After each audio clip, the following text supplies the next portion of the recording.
Friends, अब हम निकल चुके हैं अपने गंतव्य की ओर। ये आ चुका है नेशनल हाईवे नंबर 87। ओह, रॉन्ग साइड आ रहे हैं। बड़ा खतरा लगता है यार रॉन्ग साइड आने के बाद।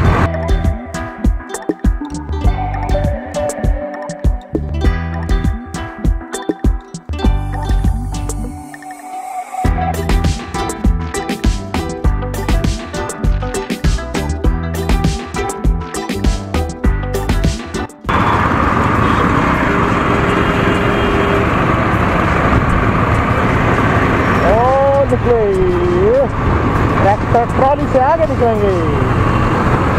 ओहो,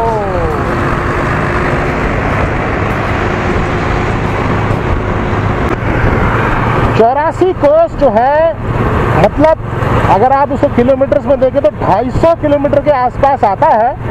84 कोस आपके हरियाणा, मध्य प्रदेश, राजस्थान और यूपी से टच करता है। तो हरियाणा में जिस स्थान पे मैं अभी चल रहा हूँ, ये जो है ये सारा का सारा ये पलवल कहलाता है। पलवल पलम्बासुर जो था, राक्षस जो था, उसकी ये राजधानी कह लीजिए थी, जिसका वध दाऊ महाराज मतलब भगवान बलराम ने किया था। उसके बाद राजस्थान के भरतपुर तक इनकी सीमा जाती है, यूपी में एटा और मध्य प्रदेश में आपके ग्वालियर तक। तो 250 किलोमीटर का क्षेत्र है, ये ब्रजमंडल है। बहुत टफ है। निकालो निकालो निकालो, ट्रकों के आगे से निकालो। ओहो, निकाल लिए। अब हम थोड़ा सा लेफ्ट साइड में जाएंगे। राधे कृष्णा ढाबा, क्या बात है भाई, वाह, बहुत बढ़िया। चारों तरफ हरियाली, पेड़ ही पेड़। तो अभी इस वक्त मैं बंचारी गांव में आया हुआ हूँ। देखिए, बंचारी भी भगवान श्री कृष्ण से संबंधित एक स्थान है। वनचारी मतलब वनों में चरने के लिए यहाँ पे वो अपने गैया लाते थे, अपने जितने पशु मवेशी हैं वो यहाँ तक आते थे। इसका मतलब देखो कहाँ वृंदावन रह गया, यहाँ से एटलीस्ट 25 से 30 किलोमीटर और आगे है नंदगांव, और वहाँ से यहाँ तक, क्योंकि दूर दूर तक चरना होता था। गाय बहुत थी उस ज़माने में। और वैसे देखिए, जो उनके पिता जो थे नंद राय जी जो थे, देखिए नंद भी एक टाइटल है, जिसके पास जितनी गाय होती थी उसी हिसाब से उनका टाइटल होता था। तो बंचारी को अलविदा करते हैं। देखो, ये भी एक धाम ही है, यहाँ तक भगवान श्री कृष्ण के चरण किसी ज़माने में पड़े होंगे। और पलम्बासुर का वध पलवल के जो राक्षस था, हो सकता है इसी कारण से, क्योंकि वो आते जाते होंगे, परेशान करता होगा।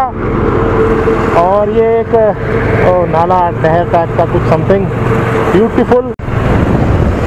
तो पड़ाव में होडल शहर हम पहुंच चुके हैं। देखो यहाँ पर ये बोर्ड लगा हुआ है हसनपुर।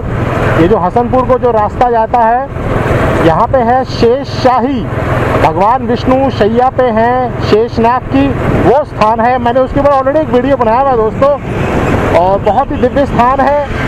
और वहाँ के जो पुजारी और लोग मानते हैं कि वज्रनाथ जो थे भगवान श्री कृष्ण के पोते, उन्होंने वहाँ पर उसकी स्थापना करी थी। और 84 कोस परिक्रमा में वो भी एक स्थान आता है।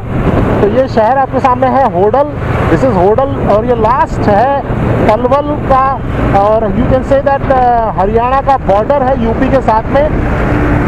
और मैं बता नहीं सकता आपको शायद कैसी आवाज़ आ रही है, देखते हैं बाद में। अभी तो फिलहाल विंड है थोड़ा बहुत। This is the way to Hasanpur, और यहाँ से मैं आगे को बढ़ूँगा कोसी की तरफ। तो फाइनली, और यहाँ पे ये एंड होता है हरियाणा का बॉर्डर यूपी के साथ। अब हम यूपी पे एंटर करने वाले हैं, उत्तर प्रदेश, धार्मिक नगरी,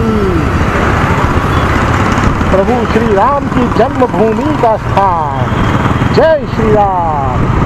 दोस्तों, गर्व कीजिए कि आप सनातनी हैं, गर्व कीजिए कि आप हिंदू हैं। इसीलिए अपने अस्तित्व पे ज़रूर ज़रूर ज़रूर गर्व करें। बहुत भाग्यशाली हैं कि आप हिंदू धर्म में पैदा हुए हैं, ऐसे महान सांस्कृतिक जिसके अंदर सारी की सारी चीज़ें समाहित हैं। You are so lucky.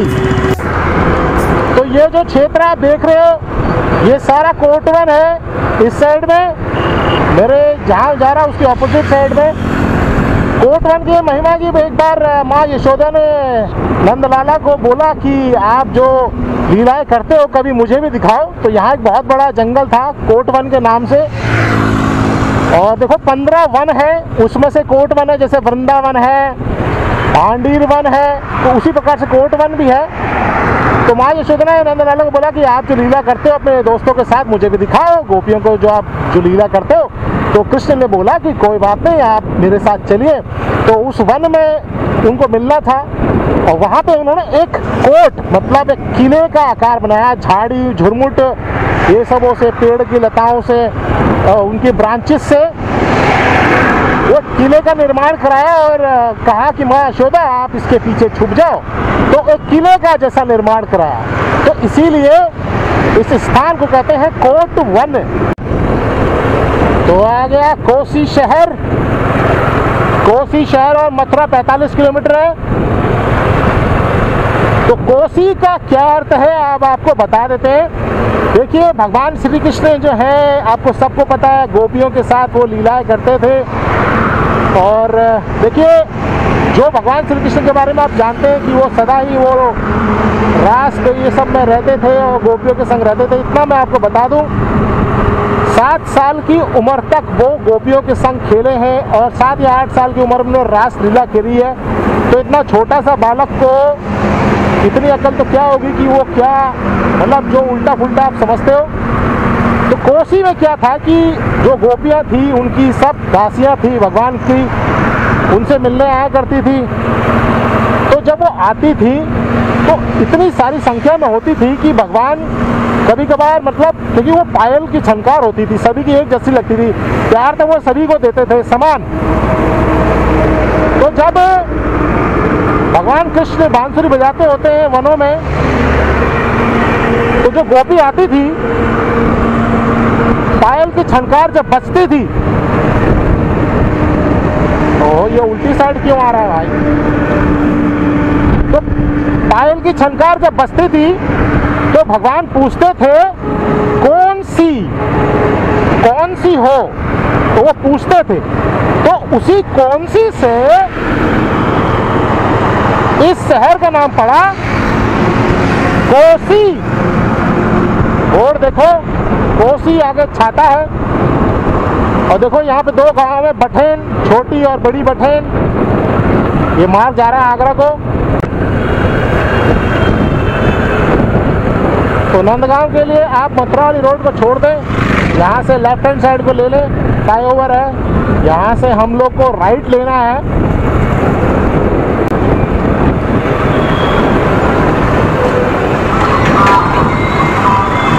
आराम नाल राइट जाके आ जाओ लेफ्ट को, यहाँ से भी रास्ता है। और लेकिन मैं यहाँ से जाता हूँ मोस्टली। वो ट्रैक्टर वाले रास्ता दे दे, नहीं देगा लेकिन हम दे देगा। अब यहाँ से आप सीधे आओ, ये पेट्रोल पंप। अब मैं यहाँ से पेट्रोल पंप, ये जो आगे जो भीड़ मची हुई है, यहाँ से मुझे राइट कटना है। ठीक है, यहाँ से आप किसी को भी पूछते हुए आगे आ सकते हो आप। यार हाईवे पे ही शराब के ठेके खोल रखे, गलत बात है। वाह ये देखो दोस्तों, हो दशहरा विजयदशमी। यहाँ से राइट। आज भीड़ बहुत है, बहुत भीड़ है। ये सब टूरिस्ट बसेस हैं, आप देख सकते हो। ये सब टूरिस्ट बस जा रहे हैं नंदगांव को। यार बड़ा बुरा हाल है यार रोडों का यार। इतनी बड़ी धार्मिक नगरी है और यार रोड्स की कंडीशंस देखो यार। गाड़ी के शॉकरों की तो बैंड बज जाती है। हो थोड़ा खड़ा होना पड़ेगा मुझे यार। So very tough. ऐसा ट्रैक्टर खा जाएगा टाइम आपका। तो निकलते हैं आगे को। नंदगांव अभी ज़्यादा दूर नहीं है, यहाँ से सिर्फ 7-8 किलोमीटर रह चुका है। लेकिन यार रोडों ने यार रोडों की हालत बहुत ख़राब है यहाँ पे। प्रशासन थोड़ा सा जल्दी करके यार रोड बना दे, क्योंकि ना देखो दूर दूर से लोग आते हैं और थोड़ा अच्छा नहीं लगता, क्योंकि ये देश की सबसे बड़ी धरोहर है। फिर भी सरकार काम तो कर रही है। देखो पहले जब मैं आता था तो ये उबड़ खाबड़ थी, अब कर रही है, लेकिन वही है, विकास थोड़ा गतिशील होना चाहिए। रुक रुक के जो होता है ना, इससे बड़ा मन खट्टा होता है यार। थोड़ा किया छोड़ दिया, करे तो पूरा करे। तो देखो अब यहाँ से जाव गांव आने वाला है, उसका बोर्ड है गेट पे। वो गेट आप देखोगे, देखो कितना अच्छा यहाँ पे गांव का नज़ारा है। बहुत अच्छे लोग हैं यहाँ पे, मैं तो कितनी बार आ चुका हूँ। भगवान श्री कृष्ण के कृपा बनी रहती है तो हम आ जाते हैं शहरों को छोड़ के।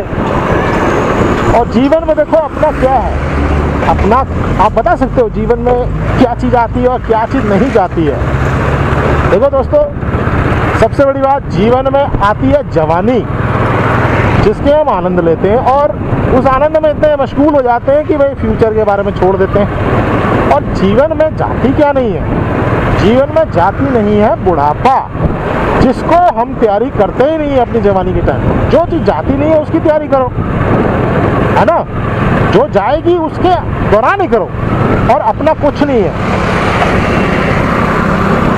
अब देखो वो स्थान आई थिंक यहीं कहीं था, अब बहुत कुछ बदल चुका है। मैं बहुत लंबे टाइम बाद आ रहा हूँ ना, थोड़ा आगे है आई थिंक, यस थोड़ा आगे। तो देखो दोस्तों, यहाँ पे ये जो गेट है आपके सामने, ये जो आप देख रहे हैं, आज तो यहाँ पे कुछ बिछा दिया है। इस गेट के अंदर जाव गांव है, और यही जाव गांव है जहाँ पर श्री राधा रानी जी का विवाह हुआ था। और उस राजा का मुझे याद नहीं है नाम, लेकिन ऐसा माना जाता है कि वह राजा जो था, राजा नहीं है मतलब जो कंस था उस समय का राजा मथुरा का, तो ये उनके शायद जो अंडर में रहते हैं उनके सामंत वगैरह वो होंगे।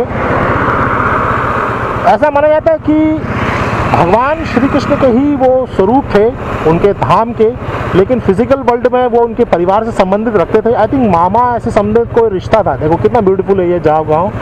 तो उनके साथ उनका विवाह हुआ था, और बहुत से लोग मानते हैं कि भगवान कृष्ण और राधा रानी का विवाह नहीं हुआ था। लेकिन मैं आपको इतना बता दूं, भांडीर वन में ब्रह्मा जी ने उनका विवाह करवाया था। श्री कृष्ण और राधा रानी का जो अलौकिक जो विवाह हुआ था, और देखिए उनके साक्षी स्वयं श्री ब्रह्मदेव थे। लेकिन फिजिकल रूप में भी रहना है, तो फिजिकल रूप में रहने के लिए यहाँ पर उनका विवाह हुआ था, और मैं उसका वीडियो ऑलरेडी बना चुका हूँ, तो ज़रूर देखें उस सीरीज़ को, चेक करें। देखो कितना ब्यूटीफुल है, उस समय कितना अच्छा ये गाँव हुआ। तो श्री राधा रानी, और देखो अब यहाँ पे आ चुका है कोकिला वन। भगवान शनिदेव की बहुत बड़ी प्रतिमा है यहाँ पे, बहुत बड़ा मंदिर है शनिदेव का।